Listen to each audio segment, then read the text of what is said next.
ఏంటమ్మా, ఆ గగన్ గారిని కొట్టడానికి నీ మనసు రావడం లేదా? ఆశ్రయం ఇచ్చారు, అన్నం పెట్టారన్న కృతజ్ఞత నీ మనసులో అలాగే ఉండిపోయిందా? నువ్వు చూపించే కృతజ్ఞత ఈ నాన్న పరువు తీసేసినా నీకు పట్టదా? అయ్యో, అలా మాట్లాడకండి అంకుల్. మీకంటే నాకెవరూ ఎక్కువ కాదు. మరైతే నాకు మాటివ్వు. హద్దు దాటితే ఆ గగన్ గారిని కొడతానని నాకు మాటివ్వు.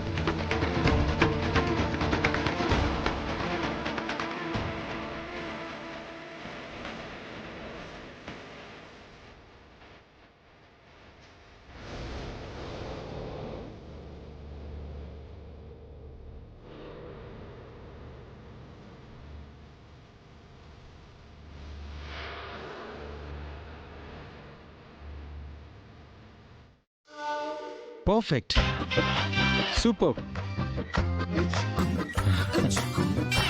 మోయ రండి, మీ సెటప్ రెడీ చేశాను. ఇక మీరు గుర్రం ఎక్కొచ్చు. ఏంట్రా? ఐ మీన్ అదే, ఇక మీరు డ్రింక్ స్టార్ట్ చేయొచ్చు అని చెప్తున్నాను. బాట్లేదురా. అది మోయ, మీ రెగ్యులర్ బ్రాండే నేను లగేజ్ లో పెడుతుంటే. నేనే వద్దన్నాను daddy.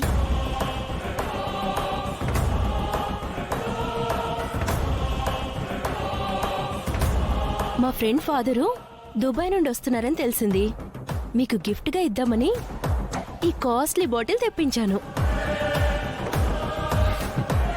This is good occasion to present. ఇది మీకోసమే daddy. Thank you baby. You are most welcome dad. పిన్ని, మా బావనెంతో ప్రేమించే నాకు ఇలాంటి గిఫ్ట్ ఇవ్వాలన్న ఆలోచనలే ఎప్పుడూ రాలేదు. చూసావా, ఎంతైనా నీ కూతురు అనిపించుకుంది. మరే, కూతురు కుంపటి లాంటిది. చలికాలంలో మంచం కింద పెట్టుకుంటే వెచ్చగా ఉంటుంది. పెళ్ళం బెల్లం లాంటిది. ఏ కాలంలో నోట్లో వేసుకున్నా తీయగానే ఉంటుంది.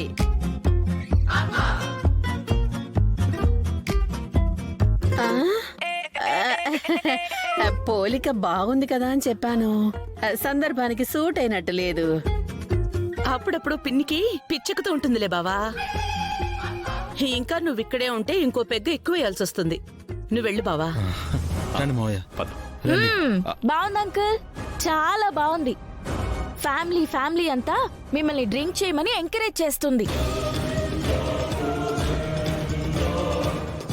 మీరు ఎంజాయ్ చేద్దామన్నట్టుగా వెళ్తున్నారు, కానీ ఎంతవరకు కరెక్ట్ అని మాత్రం ఒక్క క్షణం కూడా ఆలోచించట్లేదు. ఇక్కడికి మన అందరం కలిసి ఎంజాయ్ చేద్దామని వచ్చాం అంకుల్. అది కాదు భూమి. నువ్వు ఆగు బావా. చూడు భూమి, ఎంత మన అనుకున్నా పరాయికి మనకి ఎంతో కొంత తేడా ఉంటుందని ఇప్పుడు నువ్వు ప్రూవ్ చేస్తున్నావు.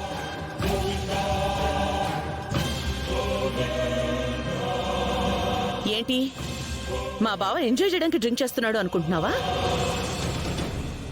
అపూర్వ, అంత సీరియస్ ఎందుకు అవుతావు? భూమికి విషయం తెలియదు కదా. నేను అదే చెప్తున్నాను బావా. తెలియకపోతే తెలుసుకుని మాట్లాడాలి. తెలిసి తెలియకుండా నక్షత్రతో సహా నీ మీద ఎవరు నింద వేసినా నేను తట్టుకోలేను బావా. ఎంత పద్ధతిగా తిట్టిందమ్మాయి.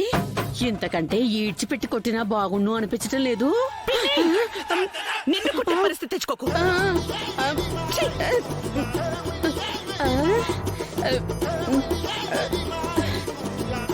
మీ మమ్మీ చూడు, పిడికిలి పిసుక్కుంటూ ఎలా వెళుతోందో. నువ్వు కూడా అలాంటి పరిస్థితి తెచ్చుకోకు. భూమి ఎలా నడుచుకుంటుందో అలా నడుచుకో. అప్పుడే భూమి మాట విన్నట్టే మీ నాన్న నీ మాట కూడా వింటారు.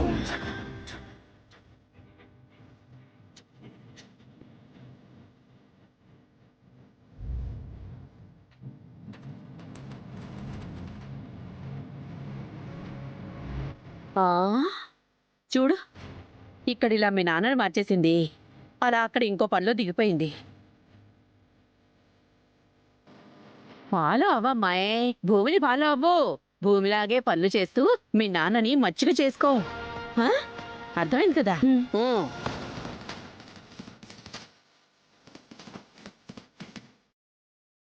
పౌడర్తోనా సోప్తోనా వెటకారాలొద్దు.